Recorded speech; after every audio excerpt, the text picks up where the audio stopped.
قبل ما نبدأ يا جماعة حابب أقول لكم إن شاء الله قريب هكون خلصت إعداد سيرفر الديسكورد بتاع القناة وكمان الصفحة الرسمية على الفيسبوك. قريب جدا بإذن الله هكون بدأت أجهز كمان صفحة التويتر. وبالنسبة للتعليق الصوتي أنا فعلا كنت جربت أجيب حد يعمله وقتها لكن رجعت عن القرار ده وهبدأ أرجع أعمله بصوتي تاني عشان يكون في تواصل حقيقي بيني وبينكم.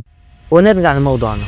في الفيديو ده هتكلم عن ازاي قناة بلاك بونبون اتعرضت للاختراق، وكمان عن شوية تفاصيل حصلت وقتها واللي فعلا كانت مفاجأة، خصوصا بعد ما هو بنفسه وضح اللي حصل على الانستجرام. يلا نبدأ من غير ما نطول. أول حاجة القصة بدأت معايا أنا شخصيا، كنت بتفرج على اليوتيوب كده عادي وفجأة جالي إشعار عن قناة بلاك بونبون.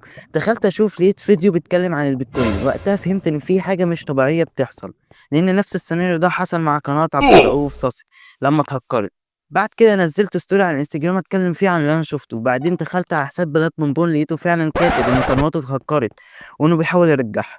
وقتها كنت بكلم اصحابي في الجروب ان احنا على اللي حصل، وفعلا في واحد قال ان في نظريا ان عموري هو اللي بعت هاكر يهكر القناه علشان كان بينه وبين بلاك بونبون مشاكل. بس بصراحه النظريه دي ما كانتش اكيده، وفعلا بعد شويه عرفنا انها مش صح، لان بلاك بونبون بنفسه نزل ستوري بعدها وشرح اللي حصل. اللي حصل إن هو كان بيحمّل لعبة VR وفجأة وصل له إشعار على الإيميل بإن في حد بيحاول يدخل على حسابه، وكان ساعتها طالع من المسجد، ولمّا رجع لقى تليفونه اتغيّر واتسحب من كل حساباته وباسورداته اتغيّرت. يعني التهكير كان منظم جدًا. وفي اللحظة دي لازم نعترف إن بلاك بامبول ليه دور مهم في مجال محتوى النظريات وألعاب الرعب. هو واحد من الناس اللي فعلًا خلّت المحتوى ده يفضل مستمر. أنا شخصيًا كنت باتفرج على فيديوهاته من زمان واستمتعت واتعلمت كتير منها، بس ساعات بيكون فيها شوية أخطاء أو معلومات مش دقيقة وده طبيعي ومجرد رأي شخصي وانتقاد بناء.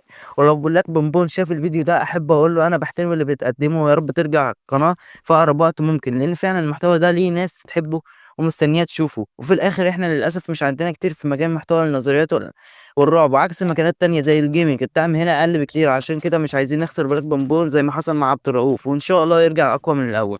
أنا ميدو كان الفيديو ده بتاعي، وشكرًا كبير لصاحبي اللي عمل الصورة مصغّرة، وشكرًا ليكم واستنوني في فيديو جاي، وسلام.